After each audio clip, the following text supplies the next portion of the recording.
91টি বিলের মাধ্যমে এই 110টি আইন সংসদে উপস্থাপিত হয়েছে এবং সংসদে এই 91টি বিল পাশ করা হয়েছে। 133টা অধ্যাদেশ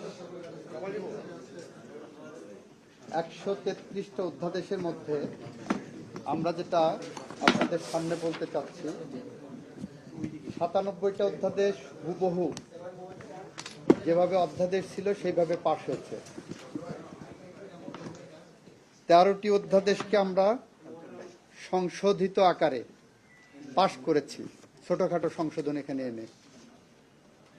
7টি অধ্যাদেশকে আমরা রহিতকরণে হেফাজত করে পাশ করেছি, আর 16টি অধ্যাদেশকে আমরা উপস্থাপন করি নাই।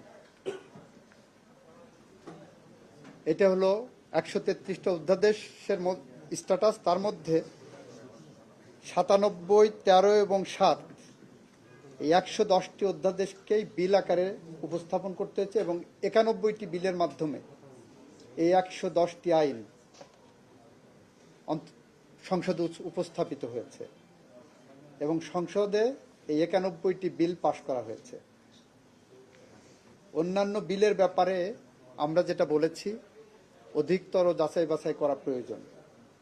আমরা যে কয়েকটি 7টি অধ্যাদেশে রহিতকরণ হেফাজত বিল করা হয়েছে তার মধ্যে আপনাদের উদাহরণ হিসেবে বলি, যেমন মানবাধিকার কমিশন আইন, সুপ্রিম কোর্টের বিচারক নিয়োগ আইন এবং সুপ্রিম কোর্ট সচিবালয় আইন। এই 3টা আইনেরই আমরা একটা আইন যখন বিল আকারে দেই তখন একটা প্রিএম্বল থাকে আইনের, যে আইনটা কেন আমরা দিচ্ছি সেখানে একটা কারণ সম্বলিত বিবৃতি দিতে হয়, সেটা কেন দিচ্ছি। এই বিলগুলোর মধ্যে ক্লিয়ারলি আমরা বলেছি, যেমন জাতীয় মানবাধিকার কমিশন অধ্যাদেশের বিলে বলেছি, যেহেতু জাতীয় মানবাধিকার কমিশন অধ্যাদেশ 2025-এর বিষয়ে সংশ্লিষ্ট স্টেক হোল্ডারদের সহিত অধিকতর পরামর্শ যাচাই বাছাই করা প্রয়োজন। আমরা সুপ্রিম কোর্টের বিচারক নিয়োগ অধ্যাদেশেও বলেছি, যেহেতু সুপ্রিম কোর্টের বিচারক নিয়োগ অধ্যাদেশ 2025-এর বিধানাবলী অধিকতর যাচাই বাছাই করা প্রয়োজন। এবং সুপ্রিম কোর্ট সচিবালয়ের বিষয়েও বলেছি, যেহেতু সুপ্রিম কোর্ট সচিবালয় প্রতিষ্ঠার প্রয়োজনীয়তা বিষয়ে সংশ্লিষ্টদের সহিত অধিকতর পরামর্শ ও যাচাই বাছাই করা প্রয়োজন। আমাদের এখানে কোনো অ্যাম্বিগুইটি রাখি নাই, কোনো অস্বচ্ছতা নাই।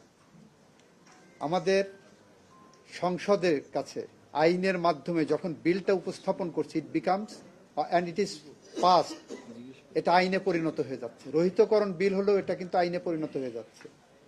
ওই আইনের অংশই হলো যেটা অধিকতর যাচাই বাছাই করার জন্য আমরা কমিটমেন্ট দিয়েছি পার্লামেন্টের মাধ্যমে গোটা জাতিকে। যারা বলছেন আমরা এটা করি না, এটা বাদ দিয়েছি, এটা তারা বিভ্রান্তি ছড়াচ্ছেন। কারণ আইনের মধ্যে সুনির্দিষ্টভাবে, এই কারণে আমি পার্লামেন্ট উত্তর দিতে যে বলেছিলাম, মাননীয় বিরোধী দলের সংসদ সদস্য সব পড়েছেন, শুধু অতটুকু পড়েননি যতটুকুতে সরকারের স্বচ্ছতা এবং জবাবদিহিতা দেওয়া আছে। আইনের প্রিএম্বলে জেনারেলি বলা থাকে না যে উপস্থাপনা এবং প্রস্তাবনা এবং সংবলিত জায়গায় আমরা দিয়েছি। এটা হলো আমাদের স্বচ্ছতার জায়গা।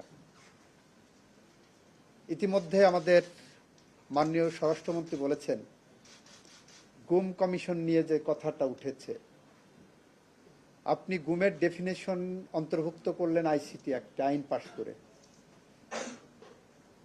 সেইটার থেকে সেখানে ওয়াইড স্প্রেড অ্যান্ড সিস্টেমেটিক গুমকে বলা হচ্ছে।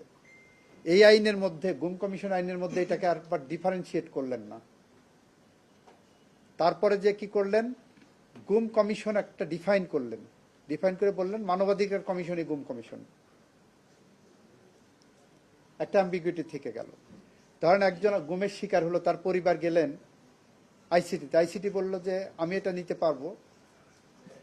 আসামি পক্ষ যে বললো যে আমার তো প্রোটেকশন দেওয়া আছে অন্য আইনে, গুম কমিশন আইনে, আমি আইসিটিতে আসবো না, আমাকে অন্য আইনে নেন। এইটা নিয়ে হাইকোর্টে বিচার বিশ্লেষণ করতে যে কয় বছর যাবে, সেই কয় বছরে গুমের পরিবার আরো হয়রানির শিকার হবেন।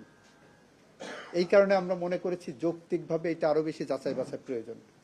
মানবাধিকার কমিশন আইনকে আমরা ব্যাখ্যা করেছি। দেখেন, মানবাধিকার কমিশন আইনে বলা হচ্ছে যে মানবাধিকার কমিশন যে কোনো মানবাধিকার লঙ্ঘনের ঘটনা কারো অভিযোগের ভিত্তিতে অথবা সুমোটো টেক আপ করতে পারবেন। ভালো কথা।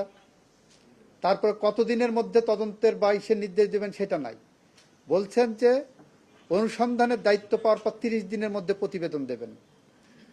30 দিনের মধ্যে প্রতিবেদন পাওয়ার পর সেইটা তদন্তের যোগ্য কিনা সেটা আবার সিদ্ধান্ত কতদিনের মধ্যে নেবেন সেটাও নাই। সিদ্ধান্ত দেওয়ার পরে 60 দিন পর্যন্ত তদন্ত প্রতিবেদন দেবে। তদন্ত প্রতিবেদন দেওয়ার পরে কি করবেন? দুই পক্ষকে ডাকবেন যদি অভিযোগের প্রাথমিক সত্যতা থাকে। দুই পক্ষকে শোনার পরে 4টা অপশন দেওয়া হলো মানবাধিকার কমিশনের সামনে। এক, জরিমানা করবেন। জরিমানার পরিমাণ কি হবে সেটা আইনে বলা থাকে। এই আইনে জরিমানার কোনো সুনির্দিষ্ট বিধান দেওয়া নাই। 2, ক্ষতিপূরণ দিতে পারবেন। ক্ষতিপূরণের পরিমাণ কি হবে সেটা আইনে একটা গাইডলাইন দেওয়া থাকে। এই আইনে সে ধরনের কোনো গাইডলাইন নাই মানবাধিকার কমিশনে। 3, উনি অন্য কোনো ফোরামে অভিযোগ করতে পারবেন যিনি অভিযোগ মানবাধিকার লঙ্ঘনের শিকার হয়েছে। উনি মামলা করবেন না অন্য কোথাও যাবেন সে ব্যাপারে পরামর্শ দিতে পারবেন। ইতিমধ্যে 1 বছর 1.5 বছর কেটে যাবে শুধু এই পরামর্শটুকুর জন্য। আর 4, মানবাধিকার কমিশন বাদী হয়ে মামলা করতে পারবেন।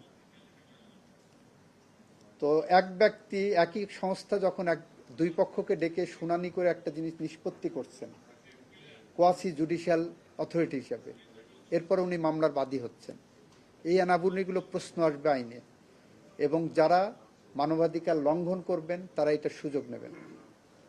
আমরা বলেছি এইগুলো যাচাই বাছাই হওয়া প্রয়োজন। এইগুলো নিয়ে আমরা সবগুলো আইনি যাচাই বাছাই করার প্রক্রিয়া নিয়েই ইতিমধ্যে আজকে আমি আমার অফিসকে বলেছি 15 মের পরে মানবাধিকার কমিশনের আইন নিয়ে আমরা ডিসকাশনের জন্য উদ্যোগ নিয়েছি। যে কোনো দিন হয়তো স্টেক হোল্ডারদের ডাকবো, আপনারা জেনে যাবেন। সুতরাং 133টা আইনের মধ্যে আমরা আরেকটা তথ্য আপনাদের দিতে চাই। 2007 থেকে 2009 পর্যন্ত যে তত্ত্বাবধায়ক সরকার ছিল তথাকথিত 111 গভর্নমেন্ট, সেই সময়ে 122টি অধ্যাদেশ জারি হয়েছিল। 122টির মধ্যে মাত্র 54টা অধ্যাদেশকে আইনের পরিণত করা হয়েছিল, বাকিগুলো সব অটোমেটিক ল্যাপস করা হয়েছিল। আমরা সেই তুলনায় 117টাকে মোটামুটি আইনে পরিণত করেছি। বাকিগুলোর ব্যাপারে আমাদের কমিটমেন্ট আছে, আমাদের স্যার কোনো অভাব নাই। যদিও যে অধ্যাদেশগুলো তত্ত্বাবধায়ক সরকার করে গেছেন সে বিষয়ে আপনার দৈনিক প্রথম আলোতে আজকে না কালকে একটা রিপোর্ট ডক্টর স্বাধীন মালিকের একটা সাক্ষাৎকার এসেছে, যে সাক্ষাৎকারটা খুব স্বব্যাখ্যায়িত, যে অন্তর্বর্তীকালীন সরকার অধ্যাদেশ কখন জারি করার প্রয়োজন, ইমার্জেন্সি কোনো কিছু হলে। তাছাড়া অন্তর্বর্তীকালীন সরকারের পক্ষ থেকে 133টা গণহারে যে অধ্যাদেশ করে গেছেন এর মৌলিক প্রয়োজনীয়তা নিয়ে প্রশ্ন তুলেছেন ডক্টর স্বাধীন মালিক। মৌলিক প্রয়োজনীয়তা এবং ভেরি ফান্ডামেন্টাল এটা, কিন্তু আমরা ওই বিবেচনাতে আনিনি। পার্লামেন্টের কাছে আমরা খুব স্বচ্ছতার সাথে যেভাবে আনা প্রয়োজন আমরা সেভাবে এনেছি।